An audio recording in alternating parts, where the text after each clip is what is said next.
Hello, this is Fiona Cuthbertson coming from the pod to record another episode of Off the Cuff. This week we're lucky enough to have Iain Watson. Iain is a well-known BBC journalist reporting on politics, breaking political stories and interviewing high-profile politicians for BBC One TV bulletins, Radio 4 and 5 programmes and online. His extensive knowledge of the political backdrop in the UK also means that he's a regular commentator during election periods and has spent much time on the road ensuring listeners get comprehensive reporting from all corners of the country. He is also an author, having written 5 Million Conversations, How Labour Lost an Election and Rediscovered Its Route in 2015. Welcome, Iain. Welcome, Fiona. It's nice to be here. Firstly, can you tell us a bit about your journey as a journalist? Discerning viewers and listeners will probably work out that I've had no formal journalistic training whatsoever.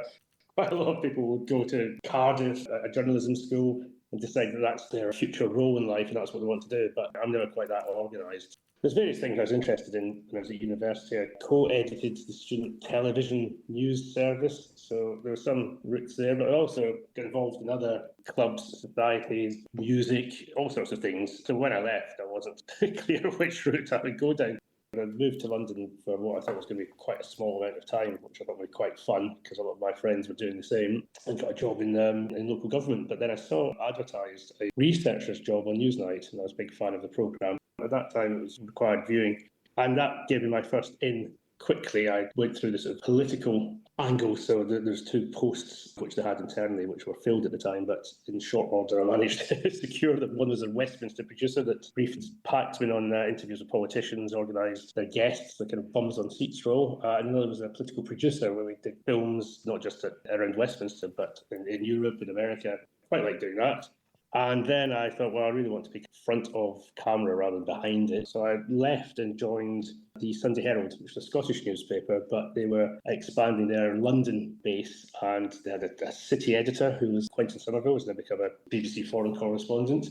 A London editor, which was a guy called Simon Freeman, who used to be in the Times Insight team, and even got a mention on the Crown television series on Netflix. He's exposed some kind of royal scandal. So what he'd done washing up in the Sunday Herald, I don't know. And I was the Westminster editor. It was a paper run by the guy who used to edit the Observer newspaper. And that just gave me a big portfolio of stories to take ultimately back to the BBC when their political programme, now Act, on the record. So it was political journalism all along rather than doing the kind of hard yards that other people have done, like court reporting and shorthand and making sure they're incredibly accurate. This was publicly advertised, so it was no big secret how to get into it. I applied, got the job, and then sort of tried to kind of scurry up the greasy journalistic pole from there. And what do you think are the most important qualities for a journalist to possess? Curiosity, and also, I think, a lack of deference, which can be a problem at times as well. But in respect, I think everyone needs to be scrutinised, especially people who hold public office. And if they are taking taxpayers' money, presenting people, whether that's constituents or more broadly in public bodies, then they need scrutiny. And for that reason, you need to be sceptical. No political party has got a monopoly on this, but they'll all try and put themselves in the best light with varying degrees of success. It is important to be on friendly terms, I think, with people that you're reporting on as far as possible, because you need to get information, but sceptical when you get that information, always asking yourself, who does this benefit, what they're trying to do, always bring an angle to what you're doing and try and analyse why it's being done, what they're telling you, and potentially what they're not telling you. They do say that in politics you should often follow the money or the power. Have you ever had a situation where you've found that someone hasn't been telling you the truth in a way that has been more explosive than others? Most politicians go into it with the best of reasons, that there are varying degrees of talent, varying degrees of authenticity. But I was around when the Telegraph, of course, got the secret documents on the expenses scandal, and we, like every other outlet, covered that extensively. And it did surprise me when you see certain people that you knew, and then you find out what they were claiming for, not just the spectacular duck houses, but flipping their properties and renting out properties for which they're getting taxpayer support, all that kind of stuff. So in that sense, that story really did follow the money. It probably did not help trust in politics. There may have been other reasons for it. People felt they were a bit underpaid as politicians and worked the system because it was in the rules. And I think the important thing, again, when I was talking about scepticism, is that we shouldn't be foxed by phrases like, it's within the rules, or we haven't broken any laws. Because once people know what the rules are, they might think that these are unacceptable rules and they've got to change. That's as true of all the freebies stuff that plagued the current government. Because, there they were putting integrity front and centre because of some new ethics body set up. They were denouncing the wallpaper in Downing Street under Boris Johnson. And then they said, well, actually, you know what? Not a single rule was broken when Keir Starmer got his new glasses or Rachel Reeves got some clothing allowance. No rules at all. But when the public thought, well, actually, hang on a minute, the court of public opinion is much more important, I think, than legal courts. And we shouldn't be simply saying, well, because they say it's all right, it's all right. I think we always have to bear in mind, what would any reasonable person think of certain behaviour and be happy to report it?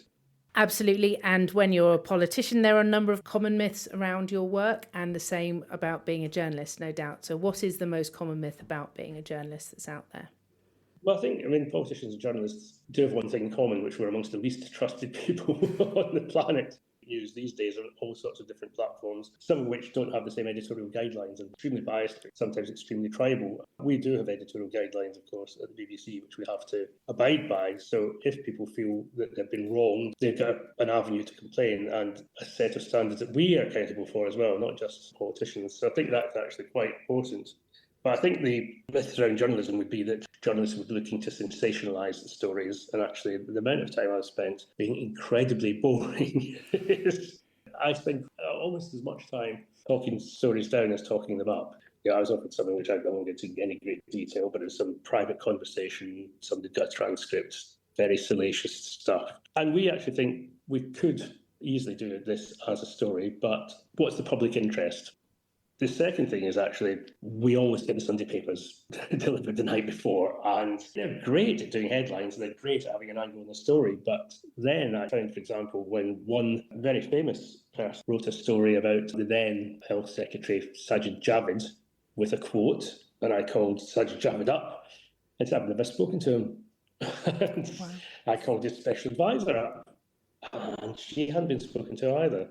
And this was quoted, and we're trying to get to the bottom of it. And it looks like it was some kind of mangled quote from comments he'd made days and days before at a think tank event. You'd be surprised actually how much effort goes into checking stories that appear in other outlets and deciding whether the BBC need to protect its reputation, whether we should be following them, and we need to scrutinise them. Although sometimes we just get completely ludicrous demands. News desk might suddenly say, here's a 3-month, perfectly good, perfectly legitimate, every box ticked investigation by the Sunday Times Insight team or something. Said, well, can we turn this round for radio for tomorrow morning? Well, no. They've had a whole team working this for 3 months, so maybe we just have to accept that people will buy the Sunday Times and not listen to us. It's far better to do original work, I think, than to cut and paste other people's. I suppose the other myth is all these great boozy lunches they have. And one thing's true, actually, I used to have a lot more lunches. It's a change of culture, but when I worked at the On the Record programme, political programme, our editor thought it was appalling if he saw us in the office during the week and not actually out lunching a politician and trying to get gossip. These days, you'd be lucky to get your expense claim signed off if you're trying to do the same thing. So the culture's changed, the resources have changed, and actually it's a very sober trade these days, I find. There is far less conviviality, which may or may not have led to stories, or may have led to stories which then you immediately forgot you'd drunk too much over lunch. The days of the shepherd's lunch. Oh, yes. Yeah. I think my gift never recovered for some time, actually. That shepherds and shepherd pie and traditional English fare. Absolutely. It has gone. It had a couple of iterations after those years, but it never worked, and it wouldn't work now because, as you say, it was all full of people of a certain age and a certain having boozy lunches. So what's been the highlight of your career?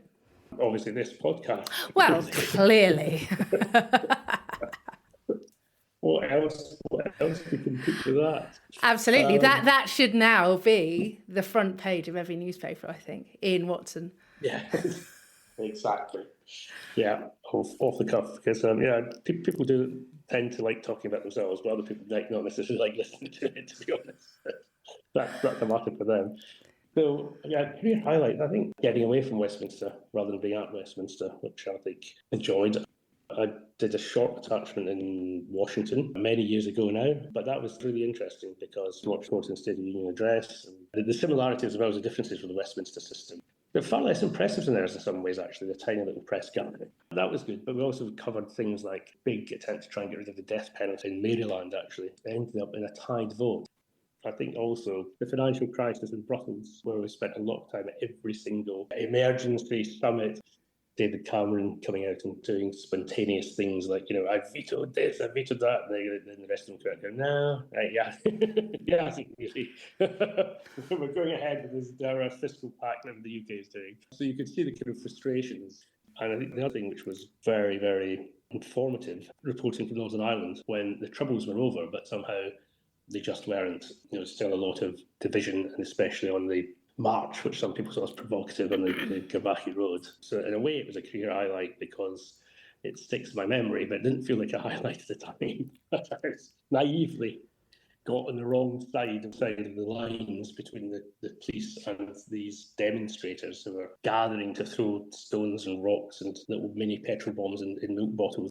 All that stuff came flying in my direction. So I actually managed to vault over, remarkably, something like a 5 or 6 foot garden fence that somebody had and hid, quivering in a garden while the missiles were raining down the whole time.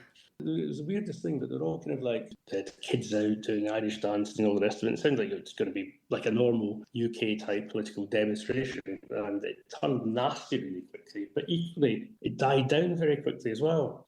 I'd spent a long time doing politics, and this was politics too, of course, but this was very much at the raw end and not something I'd experienced before. I remember many years ago I went there. Until you've actually seen it and experienced it, it is just astonishing to think that it's so close and yet so far. Can you provide an example of a story you cover that had a significant impact? Far from an amusing anecdote, but when I worked at Newsnight, an immigration raid where a police officer had died, but then we delved into it a bit more and actually found out that there hadn't been issues with stab vests, even when they were going into kind of potentially quite dangerous situations. And it was completely different guidance around the country as to which forces would issue them or they wouldn't. This was Greater Manchester, and at that time they didn't. And we did successfully get the guidance changed, and then it became kind of standard after a certain risk assessment. It meant that there wasn't this potential lethal lottery around the country. So I was quite pleased with the outcome because you don't think things change that much. I think the other one that sticks in my mind actually is the Today programme. If you remember in Iraq, the government minister had said in the House of Commons that the UK hadn't been using cluster bombs in its campaign. And we had obtained a kind of munitions map of Iraq where the munitions had been used, and there was indeed cluster munitions. And that led to an apology by the Defence Minister in the House of Commons. And I think it led to cluster bombs not being used subsequently. I'm not suggesting there's any kind of cover-up going on, but they obviously hadn't been aware of it. They had said one thing, we had to prove that another thing was true. But I think the consequence of it, we ended up being in the position where what the Defence Minister had originally said then became true, but it needed to be exposed as being inaccurate first for that to happen. You've mentioned a number of different difficult situations that you've had to report in. So can you describe a challenging story you've worked on and how you overcame obstacles in order to bring that to the fore? There's various stories which are always quite tricky. And in many cases, actually, I think it's also interesting, to be fair, that there are certain obstacles which are more difficult to overcome than others. We were given, in the first instance, lots of information, including leaks of a questionable donor to a political party. We approached them, obviously, for a comment, and we got back a huge legal letter from a very prominent company. And they said we couldn't possibly use the information we had because it had been leaked and it wasn't authorised, which was utter nonsense because, that's how leaks work. If they're authorised, they wouldn't be leaks. Lots of people cover leaks. And this is something which internally we then had to go to our legal team and they had to assess the legal risk of this. And in the end, we held the story and didn't do it quite as quickly, frankly, as I would have liked, because they said it was a relatively low risk, but there wasn't no risk that we would be sued. And the way around it was working with a colleague who knew his way around these things. We managed to obtain court papers which had the same allegations in it, because people in this guy's company were obviously worried that he was channeling funds into political donations in order to win favour. So they weren't very pleased about it. Once we got the court papers, we thought, well, that's great, we can report it now. And then we were told, no, you can't, because he hadn't responded to the allegations that had been lodged to the court. And in the end, finally, we got his response to the court. Finally, after almost a year, we got the story out before the last general election. You mentioned earlier on you have to be sceptical, so you do have to sometimes criticise people. Have you ever had anyone react badly to that, and what did you do in response?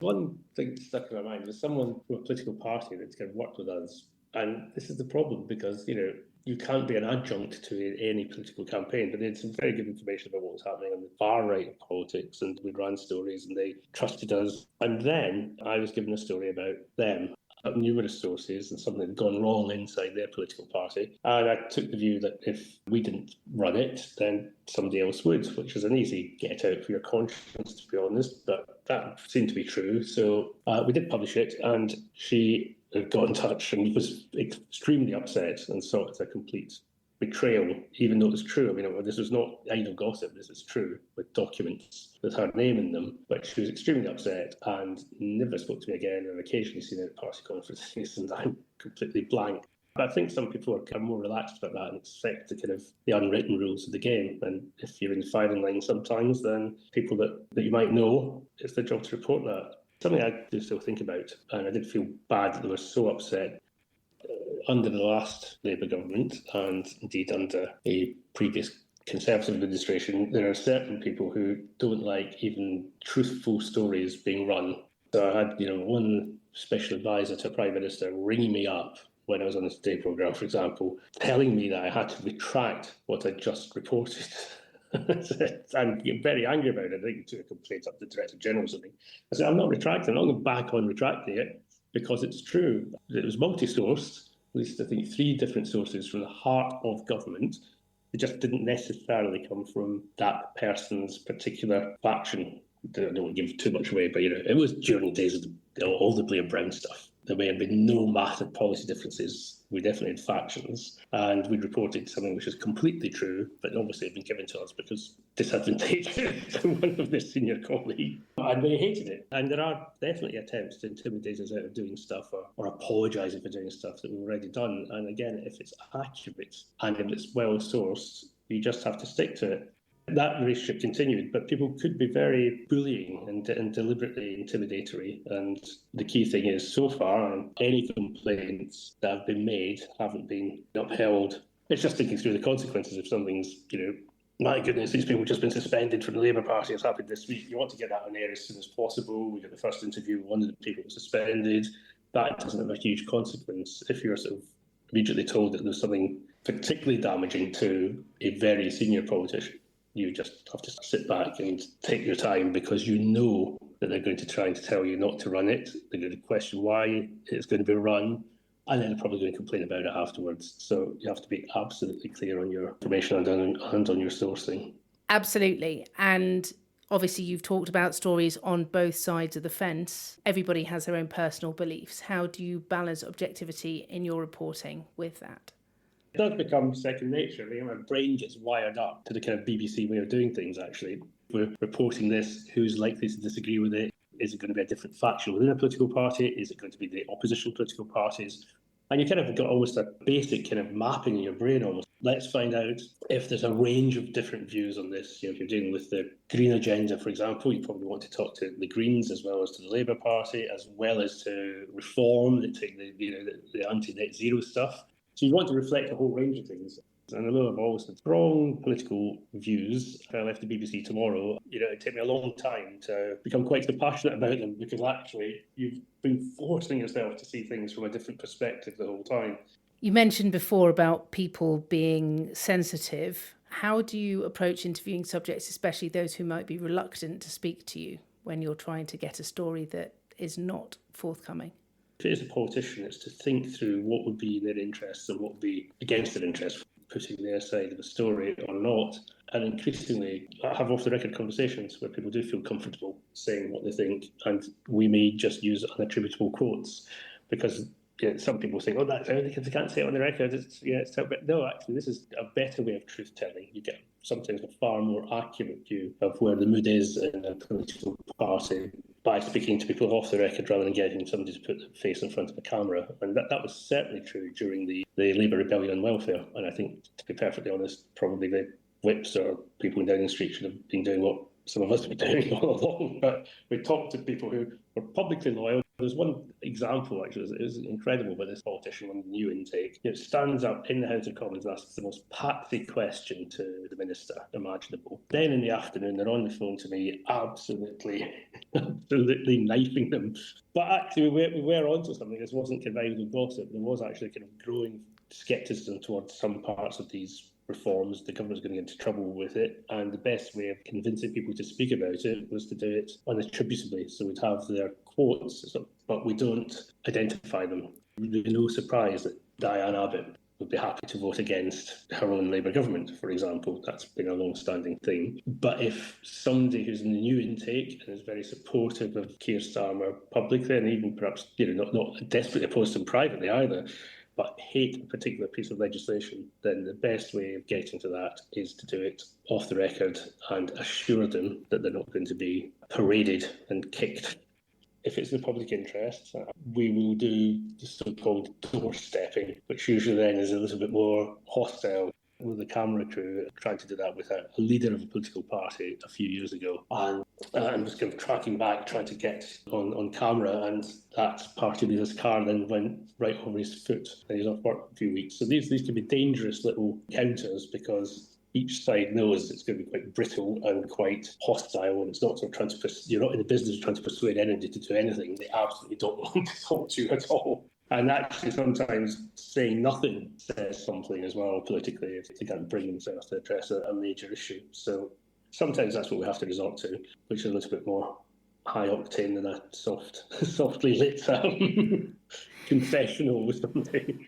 Yes, absolutely. Having your foot run over is quite extreme. And of course, now before questions, certainly in the House, often certainly with Prime Minister's questions, the office will approach those who have questions ahead of time to actually say, what are you going to ask about? Do you think that has meant that more of the MPs are automatons as opposed to having the flexibility and the freedom to be able to just be there as individuals? I think it definitely is. It is much better to see people act as individuals. I think it's also quite useful at Prime Minister's questions, actually hearing people standing up for the local constituents on important issues. They want to go back to the local papers and say, we've raised whatever it is, this unrepaired bypass. It's always strange if you see people whose views that you know, and then they ask questions which are incredibly helpful to their own side.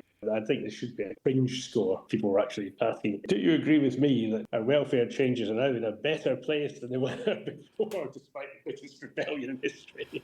Then, that doesn't have a great deal of credibility. But most of them still are pretty hard-working, actually, on behalf of their own constituents. And certainly, again, off the record, you get a clearer idea of people's views than on the record, and they might just choose different ways to try to advance their agenda. Some are very public and some work more privately. I do see some politicians, even within their own parties, applying pressure in different ways. We've ended up with a winter fuel allowance with a different threshold, so you can then forgive them a few patsy questions to their party leaders on set-piece occasions. What role do you think social media plays in modern journalism?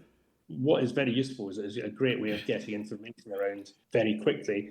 And it does mean that I think the whole concept of scoops these days have taken on a new meaning, because when people get bits of information which they're particularly proud of, they don't sit on it until the next day's newspapers come out or till Newsnight comes on at 10:30 at night. They'll get it out on social media.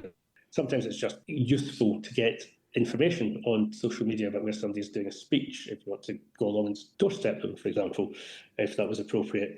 But equally, certain bits of it, Twitter, now X, for example, became completely factional and hate-filled at various times. So I was thinking particularly the Scottish referendum, the Brexit referendum in particular, and you'll get people who will just be using it to pile on and denounce journalists, denounce opponents. The old adage, a lie can travel around the world before the truth gets its trousers on, there is that.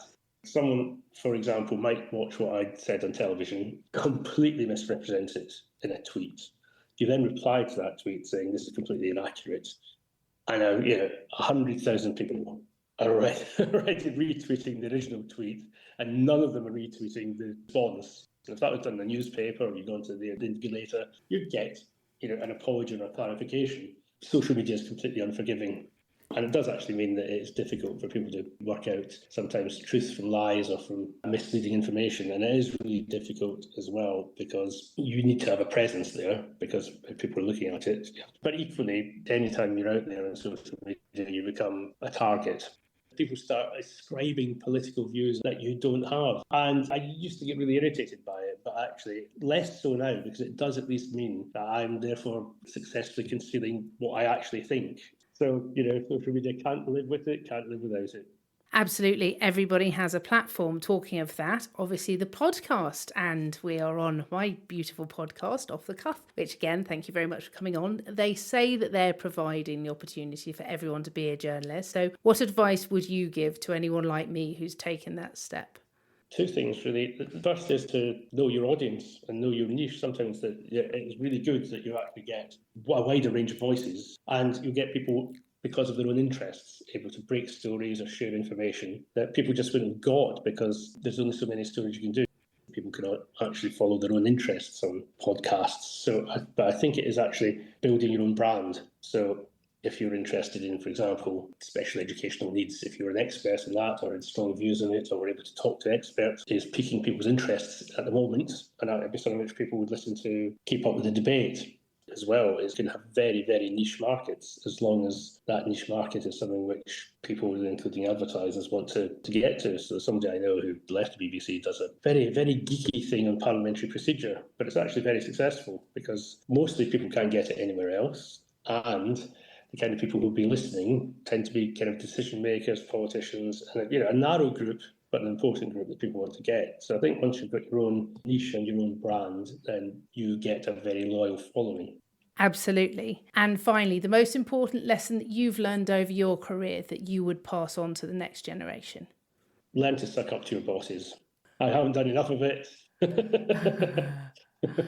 Be careful to keep on good terms with those who can take decisions about your career would be partly my advice. I'm obviously joking in terms of sucking up, but I think building good relationships, I think, is important outside and inside the workplace, and sometimes actually team working as well. I think the other thing is just to know your niche. I think there is a bigger emphasis these days on analysis as well as news breaking. That's what Sky seem to be doing, and data journalism and all the rest of it. If you are a politics specialist, it doesn't mean to say that you can't do anything else, but you can add value or you can knowledge or you can ring people up to get views on breaking stories and developments. And that is true to people who are also experts in the fields of health, education, lots of things which people are interested in finding out about because it matters to their everyday life. And I think actually probably being able to specialise and go deep into a subject or into relations with sources and contacts is probably better than doing stuff which is across the board, where in journalistic terms, you might be dealing with a car crash one day and standing knee deep in a pool of water because a river's burst its banks next. That type of journalism has definitely got a place, but actually the future will be expertise and knowledge and analysis, and people will probably look more deeply into the kind of areas and stories that interest them. Iain, thank you so much for coming on today. It's been most interesting to hear about your journey to our screens and how you deal with the complicated and ever-changing world of politics and journalism. Thank you to you, the listeners, who've hopefully enjoyed the show as much as we've enjoyed making it. If you have any questions regarding the podcast today, please feel free to comment. If you think it's worth coming back, please like and subscribe. If you feel you need something to tide you over to the next podcast, please buy 5 Million Conversations or, of course, my book Party Games on Amazon. And on that note, I'll see you next time. Have a good week, one and all.